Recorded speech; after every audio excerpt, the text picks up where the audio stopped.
여러분 안녕하십니까? 기도의 용기 세 번째 시간이 되었습니다.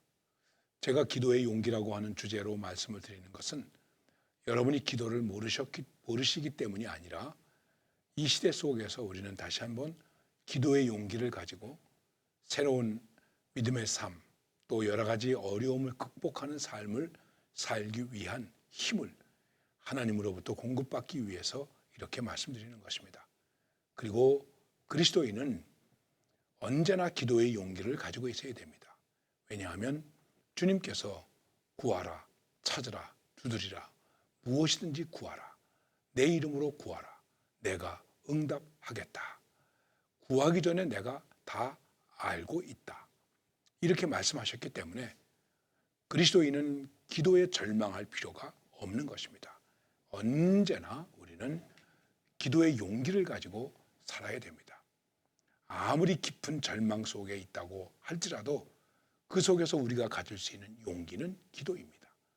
아무것도 할 수 없다고 생각해도 그 가운데서 우리가 할 수 있는 것은 무엇입니까?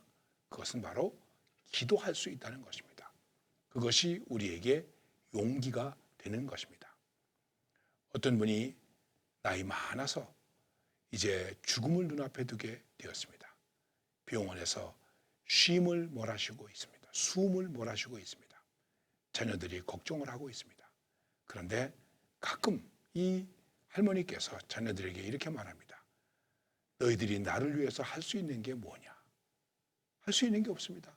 의사도 할 수 있는 게 없습니다. 제 자녀들이 아무 말도 못하고 있습니다. 그런데 이 할머니께서 말씀하십니다. 나는 할 수 있다. 나는 지금도 하고 있다. 어머니, 그게 뭔데요? 나는 기도하고 있다. 그렇습니다. 내가 기도하고 있다. 나는 기도한다. 나는 기도합니다. 바울은 감옥에 있어서도 나는 기도한다. 그래서 하나님의 말씀이 매이지 아니한다. 바로 그것입니다. 우리는 이러한 기도의 용기를 가져야 되는 것입니다. 그런데 여러분, 우리가 기도할 때 어떻게 기도하는 것이 좋은 기도일까? 내가 어떻게 기도하면 좋을까 하는 것입니다. 지난 시간에 잠깐 여러분들에게 말씀드렸습니다. 주 예수 그리스도 하나님의 아들이시오. 죄인인 나를 불쌍히 여기소서. 이것이 기도의 원형인 것이다. 이것을 동방교회에서는 예수 호칭 기도, 또 여러 가지 영성 수련을 하는 데서도 그렇게 말합니다. 예수 호칭 기도, 예수님의 이름을 부르는 기도입니다. 가장 중요한 것이죠. 그런데 예수님께서 우리에게 기도를 가르쳐 주셨습니다. 이것이 굉장히 중요한 것입니다. 어떤 청년이 저에게 와서 이렇게 물었습니다. 목사님, 하루에 기도를 얼마나 하십니까? 솔직히 그 질문을 받을 때 좀 뜨끔하더라고요. 솔직하게 우리 고백해 봅시다. 기도를 얼마나 하십니까? 매일 새벽 기도 나가십니까? 새벽 기도회 하는 30분 빼고 그 다음에 기도를 얼마나 하십니까? 아니면 새벽 기도회 시작하기 전에 기도를 얼마나 하십니까? 생각해 보십시오. 가끔 새벽 기도에 대한 이런저런 얘기가 오고 가고 있습니다. 어떤 때는 꼭 새벽 기도를 해야 되나? 이렇게 말하는 분도 있습니다. 그렇습니다. 꼭 새벽 기도를 해야 되겠습니까? 하지 않아도 얼마든지 기도할 시간이 있습니다. 그런데 저는 이렇게 주장합니다. 새벽 기도 해야죠. 왜요? 언제 기도할 시간이 있습니까? 여러분, 언제 기도할 시간이 있습니까? 나의 골방이 있어서 골방에 들어가서 기도할 수 있습니다. 그런데 그런 분들이 과연 얼마나 있을까요? 솔직하게 우리 고백해 보십시다. 그래서 그래도 그나마 새벽에 나가서 30분, 1시간 기도해야 내가 기도할 수 있는 것이고 기도에 힘을 얻는 것이고 기도를 통한 중보를 할 수 있는 것이다. 이렇게 생각해서 저는 새벽 기도를 해야 된다. 이렇게 주장하는 사람입니다. 율법적인 의미가 아닙니다.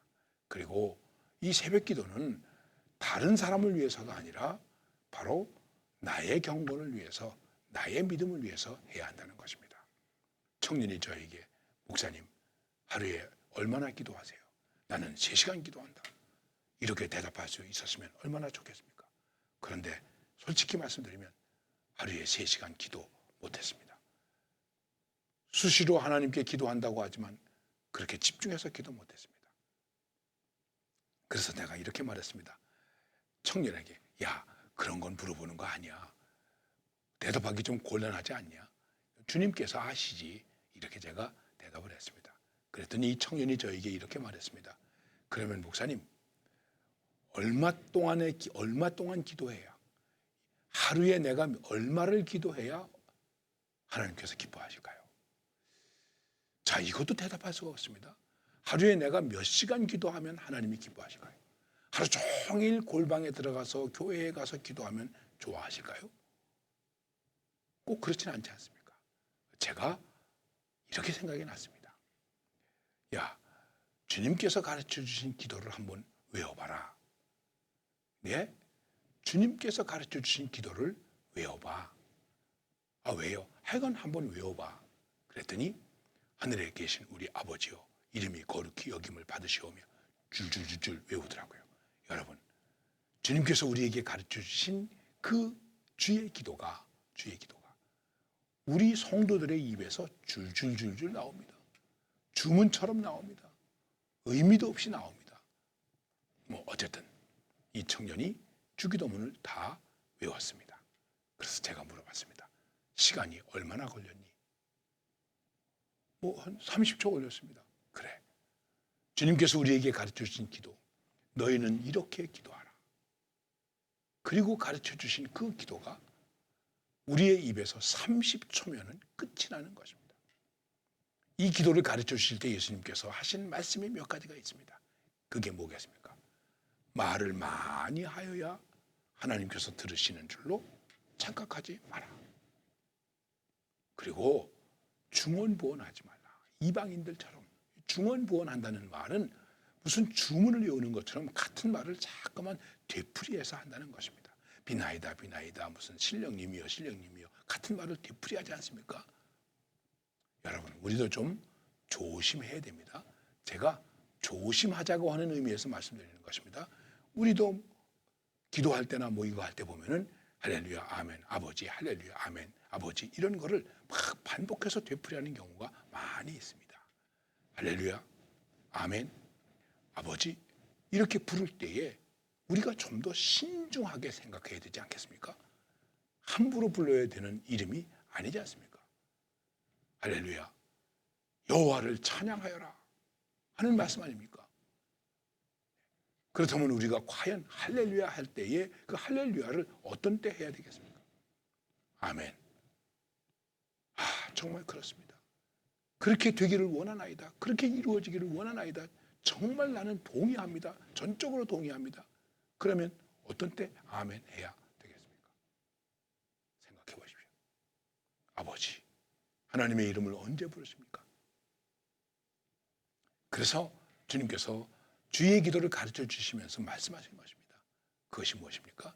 말을 많이 해야 되고 중언부언하는 것, 주문을 외우는 것처럼 같은 말을 되풀이한다고 해서 되는 것이 아니다. 이건 다 이방인들이 하는 것이다. 하나님을 믿지 않는 사람들이 하는 기도이다. 그러면은 제가 비판적으로 말씀드리기 위해서 이렇게 말씀드리는 것이 아니라 우리 예수를 믿는 사람들이 하나님께 기도하면서 얼마나 이방인처럼 기도합니까? 혹시 그런 요소들이 나에게는 없었나? 우리가 살펴볼 필요가 있습니다. 그리고 그 다음에 말씀하셨습니다. 외식하지 마라. 기도할 때 외식하지 마라. 유대인들, 특별히 바리새인들은 기도 많이 했습니다. 바리새인이라고 하는 것은 분리된, 바리새파라고 하는 것은 분리주의자들입니다. 그들은 어떻게 생각해서 분리되었다고 생각합니까? 나는 더러운 것에서 분리되었다. 믿지 않는 데서 믿는 것으로 분리되었다. 나는 하나님의 나라가 임하면 하나님의 나라에 들어갈 수 있는 사람으로 분리되었다. 나는 저 세리와 같지 않고 저 죄인들과 같지 않다. 상당히 자기를 거룩하게 여기고 스스로 의롭게 여기는 그런 사람들입니다. 이들은 기도를 많이 했습니다. 자기 스스로 이렇게 말했습니다. 우리는 일주일에 2번씩 금식합니다. 여러분, 그리스도인들 가운데 일주일에 2번씩 금식하는 사람이 얼마나 있을까요? 금식하면서 외식합니다. 나는 지금 금식 중이라고, 힘들다고, 괴롭다고. 그래서 주님이 말씀하지 않습니까? 얼굴을 깨끗하게 하고 머리에 기름을 바르고 아주 기쁜 모습으로 기도를 해라. 자, 이렇게 기도하라 하고 주님께서 기도를 가르쳐 주셨습니다. 그 기도는 30분밖에 되지 않습니다. 미안합니다. 30초밖에 되지 않습니다. 그런데 묻겠습니다. 여러분과 제가 이 이상의 기도를 할 수 있다고 생각하십니까? 이 이상의 기도를 하고 있습니까? 기도를 짧게 하라는 것도 아닙니다. 기도를 너무 오래 하라는 것도 아닙니다. 우리가 주님 앞에 기도하는데 과연 주님께서 우리에게 가르쳐 주신 그 기도의 내용과 그 기도의 의미와 그 기도의 가치, 그 기도에 담겨져 있는 메시지의 도전을 가지고 우리들이 기도하고 있는가? 이것이 우리 스스로 살펴야 할 문제 가운데 하나라고 하는 것입니다. 여러분, 우리는 많이 기도하죠. 좋은 기도문들이 많이 있습니다. 더글라스 맥아더의 자녀를 위한 기도, 아버지의 기도, 얼마나 그 기도가 아름답습니까? 많은 사람들의 기도가 있는데 그 기도 가운데 제가 좀 기억하는 한 분의 기도가 있습니다. 라인홀드 리버가 기도한 기도문 가운데 하나인데 평안을 구하는 기도입니다. 주님, 제가 변화시킬 수 있는 것은 변화할 수 있는 용기를 주옵소서.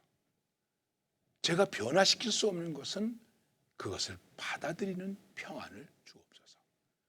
그리고 주님, 이 두 가지를 구별할 수 있는, 분별할 수 있는 지혜를 주옵소서. 그의 기도가 계속되면서 그는 이렇게 기도하고 있습니다. 주님, 내가 이 죄 많은 세상에서 살고 있는데 이 죄 많은 세상에서 제가 분수에 맞는 복을 누리게 하옵소서. 그리고 저 천국에 가서 저 하나님 나라에 가서 담없는 복을 누릴 수 있게 하옵소서. 저는 그 기도문을 읽으면서 이렇게 생각했습니다. 그 가운데 특별히 제가 좀 감동된 것은 이 땅에서 분수에 맞는 복을 누리게 하옵소서 하는 것입니다. 그리고 혼자 생각했습니다. 야, 철이 든 기도이다.